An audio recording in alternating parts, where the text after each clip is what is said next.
Welcome to the Peaceful Entrepreneur Podcast, where together we're learning how to have peace in the process of everyday business ownership by improving one step at a time how we think and what we do. I'm your host, Amy Stout. Okay, guys, here's the reality. You are not for everybody, and everybody is not for you. And here's another thing. You can be right for someone for a time, but not for forever. These are some hard truths, but they are just reality when it comes to especially service-based client-serving businesses. And so I'm going to take some time today with you to talk about what happens when a client isn't the right fit anymore for you, or never was, but you worked with them anyways.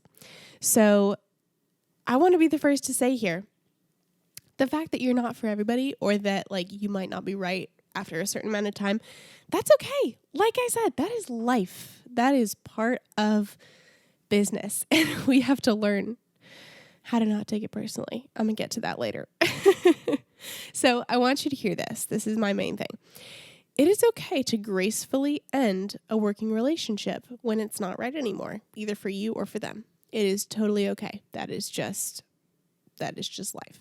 And on the vice versa, if they end things with you, you don't have to be crushed. And believe me, this has happened to me, and I was crushed. So I'm speaking from a personal experience here that you don't have to be. You have to remember, utmost, that business is business. Now, if you become friends with your clients, awesome. That's great. That's fantastic. But just remember that before that, they are your client. And because that's how they are thinking about it, and that's how you need to think about it too. And that's going to protect you emotionally, So, of course, if you work for a client for years, you are going to build a relationship with them. But you have to always be okay for if they decide it's not time to work together anymore. You have to be okay with parting ways, So let's talk about this. There are quite a few situations that might necessitate ending things with a client. Perhaps you realize that your values don't align. Perhaps you realize that your work styles don't align, or your communication styles don't align. Perhaps their needs in their business change, or maybe you decide to change what you're offering and how you serve them. I had that happen when I made a shift of cutting out a few services to prune and niche down. I cut a few services out, and that naturally led to me ending relationships with clients that were incredible, that I had no issue with, but I just wasn't doing what they needed anymore. So we parted ways. Now, one of them has come back, which is really cool, because she kind of fits back into what we're doing now, which I love. But things change, businesses evolve. I think I had this misconception that I was going to get to a certain state of business and just coast and arrive, and then things would just stay the same. And that's just not business. Things just always change, grow, evolve. That's life. So you have to be okay when that happens with you, and you have to be okay when that happens with someone else.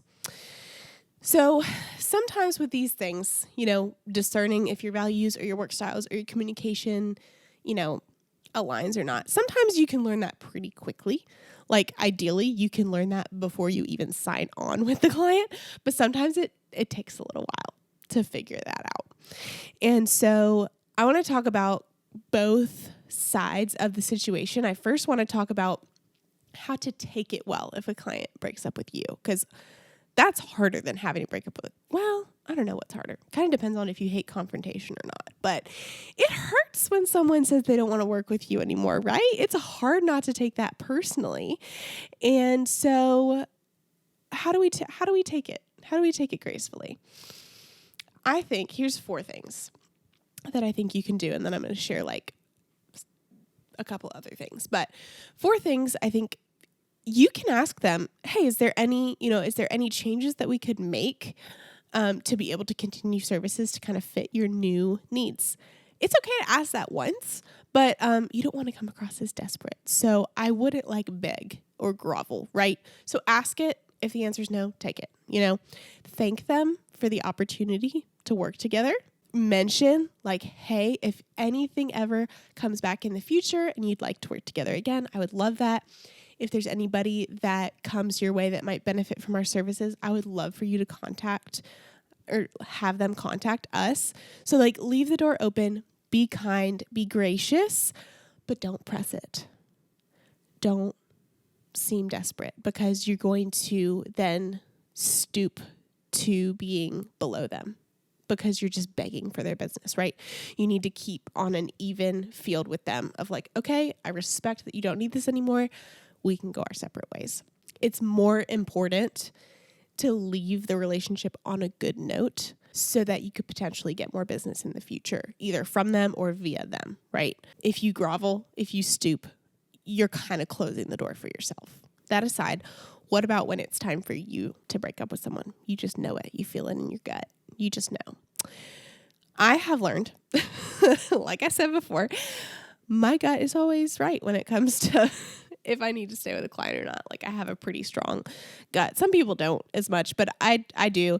And so I've been through enough breakups and stuff like that client breakups to know and to kind of spot the things before I even sign a client. Like, I know the warning signs. And I'd like to have an episode on red flags to look for in clients, so stay tuned for that. But like I said, I've gone through the tough stuff and now I can kind of tell, but you kind of have to go through that stage on your own of just experiencing the wrong fits, experiencing the breakups to learn for you specifically what's going to work and what's not, right? So when you find yourself in the situation of, dang, this is not a good fit, I need to break up with this person, a couple things you can step back, or actually, let's back up. If you find yourself doubting, if you find yourself questioning, you haven't quite decided yet, but you're just like, I think this might not be the right fit. I've come up with a couple questions that you can ask yourself just to reflect. Okay, so those are they stressing me out more than making me excited to work with them? That's a good indicator. When you get off the phone with them, how do you feel? Do they drain me or do they energize me? How much are they asking of me? Am I okay with what they're asking of me? It's important to take a step back and look at that because for me, I've experienced this, that you just kind of roll with the punches and take on what they ask and you don't stop to think about what that means or how you feel about it. So think about it. Do our communication styles align? Do they respect my boundaries? Oh, that's a big one. Have we been able to establish systems? Because I have my established systems in my business. One of the things that I kind of look out for is if someone is like pushing against those and not really willing to jump into my systems. I know that seems like, I don't know, like haughty or prideful or whatever, but it's more just like, this is what works for us. And if you're not down to jump into this, I'm sorry, like we can't work together. Like that's one of my lines. So have you been able to work out good rhythms and systems of working together? Or are you always kind of like rubbing against each other or like going back and forth and like how harmonious and peaceful is the working relationship? Next thing, are our work styles aligned? Like I work 9 to 5. My clients don't have to, but they have to respect that I do, and understand that they're not going to hear from me outside of that. Would I feel relieved if we stopped working together? I mean, just be honest with yourself because that is often the question that determines it for me of like, would I feel lighter? Would I feel relieved? If the answer is yes, they got to go. The last thing is, can others confirm my feelings? This is helpful. Like if you're running your business by yourself, like run it by a friend or a partner or somebody. Like, here's the situation. Am I reading this right? But especially if you have a team, like I had a situation where I was working with one of my contractors with this client and both of us started to feel my little sensors went up before hers did. I was like, I'm not too sure about this. And she kind of like caught up to it a couple like weeks later. Like, yeah, I think you're right. And so if someone can confirm your feelings, that's also a good indicator that it's time to break up. So if those answers to those questions do lead you to, I need to break up with this person, here's what you should do. And this is my personal opinion, of course, but you're listening to my podcast, so you understand that you're getting my opinion. My first thing that I would recommend, and I know not everybody has the same faith that I do, so I'm not pushing this on you, but this is what I would do. I always, first thing, is pray about the situation and ask God for clarity for how to handle it. Because I cannot do this on my own. I do not have enough within me to do the right thing and to handle it the right way every single time. So I need to draw on God's wisdom for me. And so the first thing I do is bring it to God and say, Lord, would you confirm that this is the right thing? And would you help me to know what to say? The next thing I would do is take your time to process. Is when you realize that you need to break up with someone, you don't need to call them the next day. Take some time to really think, this is why we're not the right fit. And if you're emotional, let that come down, right? You want to be able to share with them on just a neutral level. Hey, here's why we're not the right fit. And I don't think we should, I'm getting there. But, give yourself time to process it.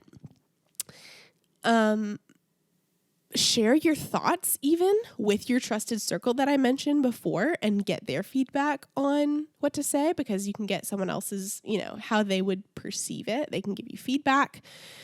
Plan out what you're going to say, whether it's just in your head or bullet points or it helps you to write it all out.